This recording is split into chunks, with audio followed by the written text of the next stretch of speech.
For those who pre-ordered the game, I hope you're enjoying it, and for the guys for the guys who are waiting for the open access, the first thing I suggest you do when you get the game is click on the options tab.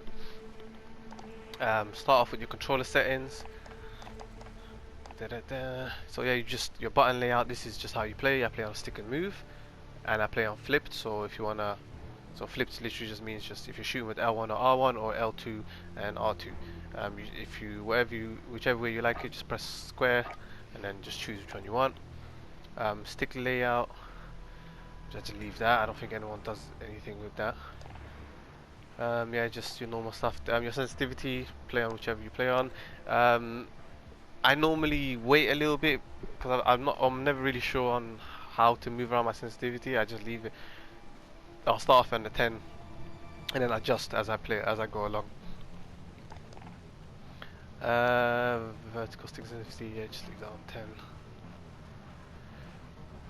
Don't know, like I'll have to play more for me to play around with the sensitivity. Like that's just something that everyone's gonna be different. You'll just get used to as you're playing.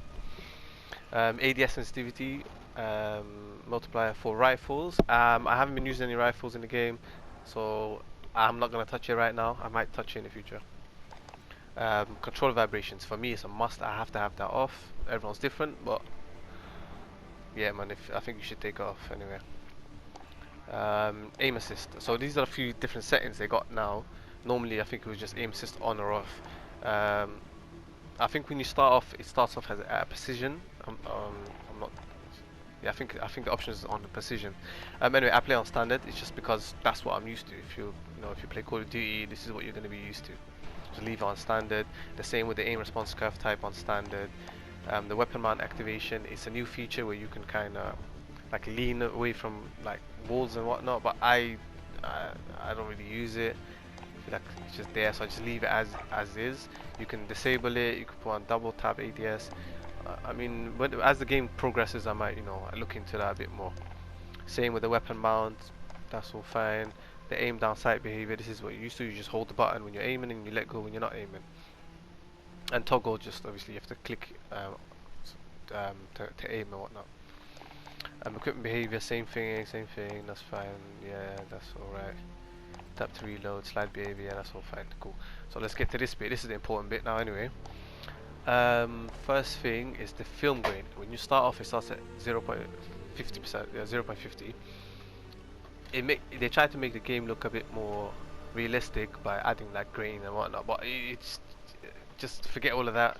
Put on 0, makes the game look a lot smoother. Makes it easier for you to make out the enemies. It's just looks better anyway. Forget that realistic feel. It's not important. We're trying to win gunfights over here. Okay, what's next? Language, English, colorblind. They had something else as well. Where is it? Here we go. World motion blur. Oh, it's take it off.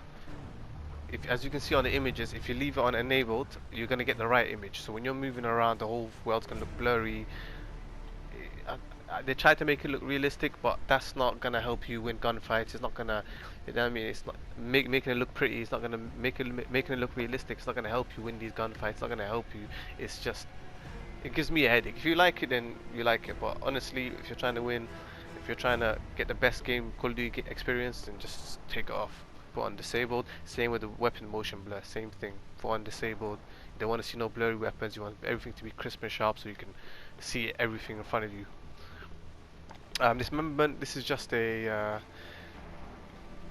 like if you enable it, it's just some graphic scene. So if you enable it, characters might get dismembered when shot by heavy rounds. So I just left it on. It doesn't really affect me, but if it does, then disable it. Audio mix, I just put on headphones. I'm not sure yet which is the best option. I'll have to get through to that. I'll have to go through them bit by bit as the game progresses. So I'll just figure out. But for now, I just left on headphones 1. I do know that when you leave on headphones, obviously the sound you can hear footsteps better though.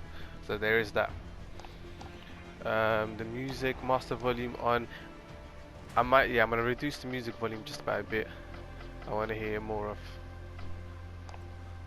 effects and that. Juggernaut music. So Juggernaut is a kill streak. So I'm assuming when you get this, there's music that's going to be played. the Juggernaut kill streak at the moment is it's not unlocked. You can't unlock it because I think you can only play up to like level 10, and I'm assuming as the days go along, they're gonna release 10 more levels and whatnot. But for now, the Juggernaut's not locked. It's not unlocked, so I just left it unenabled. We'll see what music plays when you do get the Juggernaut kill streak. Hit marker sound effect. So they got new sounds for hit markers. So basically, hit marker as in when you shoot someone. This is the new sound. I'll just leave on classic as what you're used to. I don't think that makes too much of a difference, but it's there. Yeah, that's really it. You got crossplay, so if you want to play against other consoles, maybe PC players, Switch, Xbox. But yeah, just leave unenabled for now anyway. Maybe in the future, when that game actually comes out, you might worry about that.